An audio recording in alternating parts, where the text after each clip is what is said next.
Et pour combien de temps maintenant, cette domination parisienne? C'est la question, on va essayer de se projeter, même si c'est toujours difficile, mais on se dit qu'il y a des jeunes joueurs dans cet effectif, même des très jeunes à certains postes, un entraîneur qui a le groupe bien en main, des dirigeants aux moyens illimités. Est-ce que le PSG va dominer l'Europe durablement? 32-16 pour débattre. Jérôme, comment tu vois l'avenir? Écoute, je sais pas, parce que les années se suivent et se ressemblent pas, et on est bien placés, nous, pour le savoir.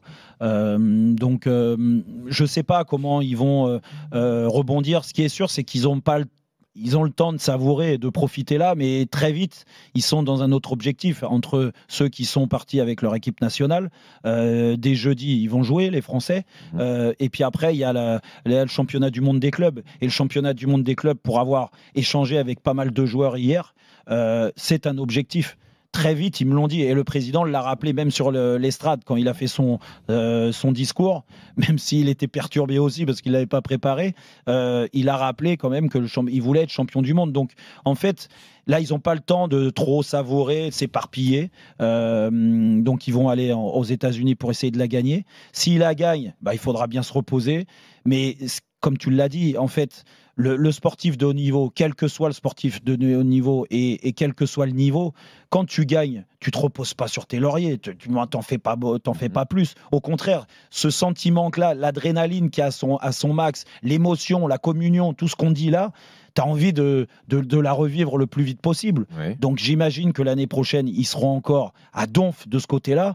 Donc si, en termes d'état d'esprit, en termes de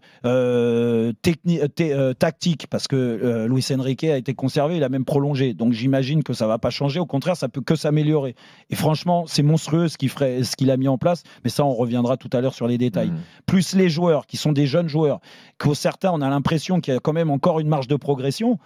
Mais l'équipe, elle est déjà stratosphérique, elle peut être encore meilleure. Donc moi, je dis juste, je te retourne la question, est-ce qu'il y a une équipe en Europe qui est capable de se rapprocher du niveau de ce PSG-là? Parce que là, aujourd'hui, j'en vois pas. Ils ont écrasé tout le monde. Et à commencer par l'Inter sur la finale. Donc oui, ouais, après les autres vont réagir, hein, Jérôme. Non, mais bien sûr. Tu vas avoir le Real qui va réagir, tu vas avoir le Barça qui sera encore là l'année prochaine. Tu as au moins ces deux équipes-là. Oui, après, c'est vrai, les autres sont un peu vieillissants, l'Inter un peu vieillissant. Manchester City. Liverpool aussi. Manchester City, ils ont peut-être besoin de se renouveler aussi.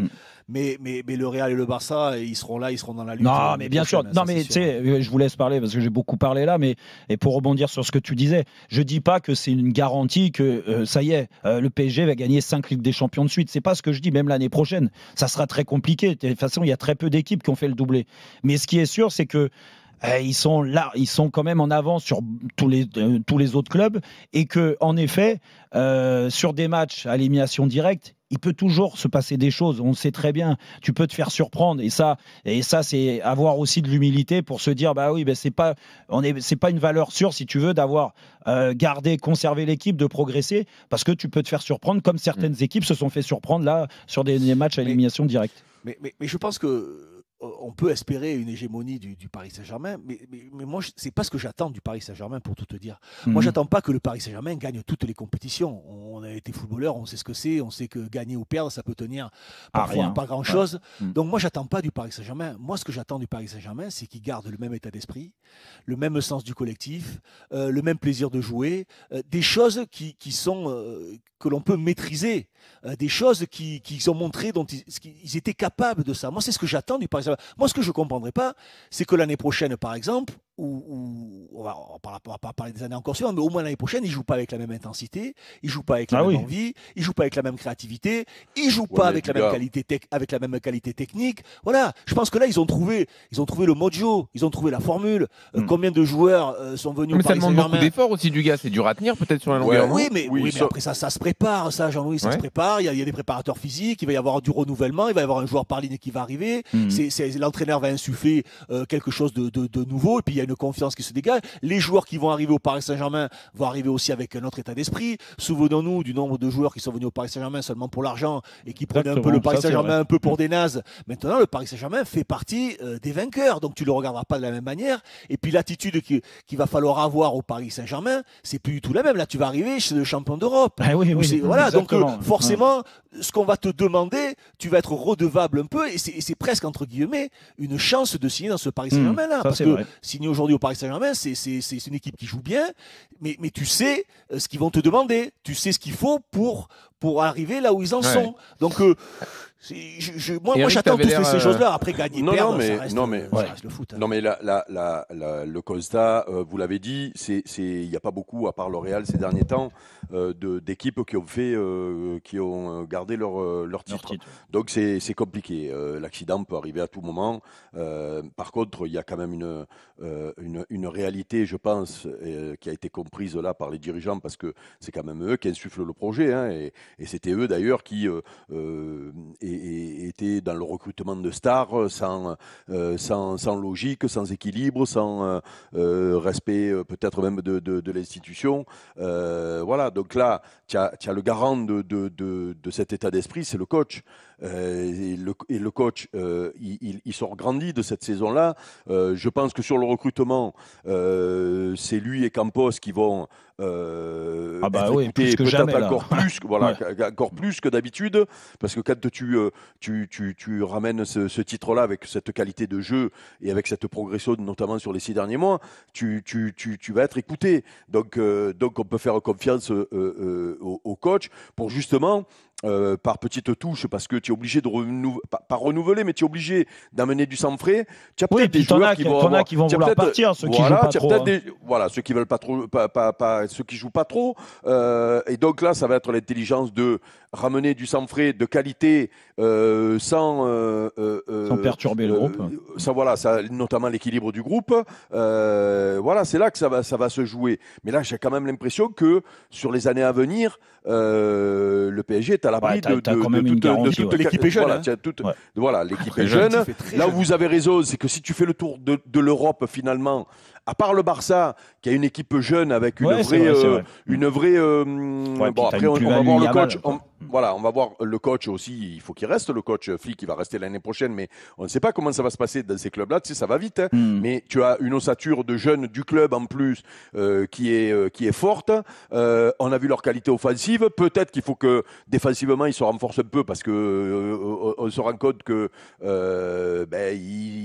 ils ont pris quand même des buts contre cet Inter qui était finalement pas si alors bon, ils sont pas si fort, pas si solide derrière. Non, c'est pas pas si solide derrière, mais devant ils ont mis 7 buts au Barça. Ils m'ont semblé quand même un peu inoffensifs. Alors ils sont passés à côté de leur finale. Tu peux aussi, ils sont peut-être passés, ils ont joué le titre jusqu'au bout, ils ont joué la demi-finale. Peut-être qu'ils étaient cramés aussi. Hein, peut-être qu'ils étaient cramés, on ne sait pas, mais il n'empêche que ils se sont fait rouler dessus. Quand tu fais le tour d'Europe, à part le Barça, Dugas il a raison, le Real c'est un club, il faut toujours se méfier, parce qu'ils ont un tel pouvoir d'attraction que peut-être que les lacunes de cette année vont être gommées. Mais après, City, il change de coach en plus. Il va falloir, City, exactement. Déjà, il change de coach, donc il change d'air. City, il va falloir gérer l'après De Bruyne. Liverpool, le leader Salah arrive un peu, ils l'ont prolongé, mais il arrive un peu peut-être en bout de course avec un effectif qui est quand même pas beaucoup renouvelé. Enfin, je veux dire, Van Dijk aussi, il commence à avoir un peu d'âge aussi. Voilà, Arsenal qui pourrait être une équipe d'avenir parce qu'ils sont jeunes, ils produisent un jeu pas mal, sauf qu'ils gagnent jamais rien. Donc à un moment donné, il va leur manquer. Arsenal, il leur manque je pense un peu de talent. Il leur manque un mec par ligne de haut niveau, je pense. Voilà, donc ça aussi, c'est des clubs qui ont beaucoup d'argent, ils peuvent peut-être rectifier, mais il n'empêche que tu as l'impression que Paris est en avance quand même. Hein. Puis la réalité, Paris-Barça. La réalité, c'est que franchement, moi, là, vous a parlé de Luis Enrique tout à l'heure, mais c'est un cador, ce mec. Franchement, ce qu'il a mis en place, c'est un cador. En 2 ans, réussir à faire ça, parce que, attention, vu comment on était au stade encore, Jean-Louis, sur la finale, quand on voit les permutations, les efforts, l'équilibre qui est respecté, ce plan qui est mis en place, franchement, ils ont écrasé Liverpool, qui était censé être la meilleure équipe d'Europe. Ils ont écrasé l'Inter, là, qui avait quand même mis, comme tu l'as dit, Dugas tout à l'heure, 7 buts, c'est Eric, 7 buts à Barcelone, et qui a existé aussi dans le jeu, même si Barcelone a confisqué le ballon de temps en temps, mais ils avaient existé. Là, franchement, quand tu vois ce qu'il a mis en place encore sur ce match, comment il est respecté, comment il fait vivre ce groupe entre les joueurs qui sont remplaçants, ceux qui rentrent, ceux qui jouent pas. Du moins, il y a que des sourires sur les joueurs. La vérité, c'est que ce mec-là, il faut lui faire une statue. C'est une garantie d'avoir, si tu veux, déjà, d'un point de vue collectif et état d'esprit, c'est une garantie de voir ce PSG-là tout au long de l'année prochaine parce que Luis Enrique a prolongé. Ça oui, après les résultats, on sait comment c'est. Mais tu es sûr que les joueurs répondront mais avec oui, la même ils n'auront pas le choix. d'énergie l'année Ils n'auront prochaine? pas le choix. Tu sais, il y a des. Ils n'auront pas le choix. Non, mais on le regarde. Ils n'auront pas le choix. Parfois, il y a des groupes entiers qui fatiguent. L'entraîneur, il peut faire ce qu'il veut à côté. Écoute, Jean-Louis, vous le savez, de toute façon, je suis assez proche de ce club. Je parle beaucoup avec les acteurs.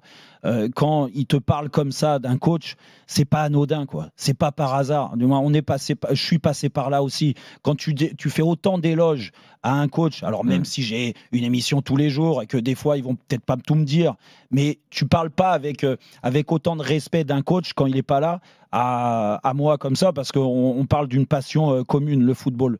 Et là, tu te dis, mais merde, c'est vrai que ce coach-là, il a tout compris, en fait. Il a tout compris ce que les gens à Paris voulaient, réclamaient, les supporters, je te parle. Il a compris à l'intérieur du club l'exigence qu'il fallait mettre. Et Dugas, t'en parlais très souvent sur la première partie de saison. Est-ce qu'ils ont ce côté exigeant ou pas? Là, maintenant, j'ai la garantie de nouveau, parce que par moment on pouvait avoir le doute en effet. Là, tu l'as plus. Là, je l'ai plus du tout, parce que je sais comment il gère le campus, comment il gère. Ce mec-là et c'est hallucinant. Aujourd'hui, c'est le meilleur entraîneur au monde. La vérité, elle est là.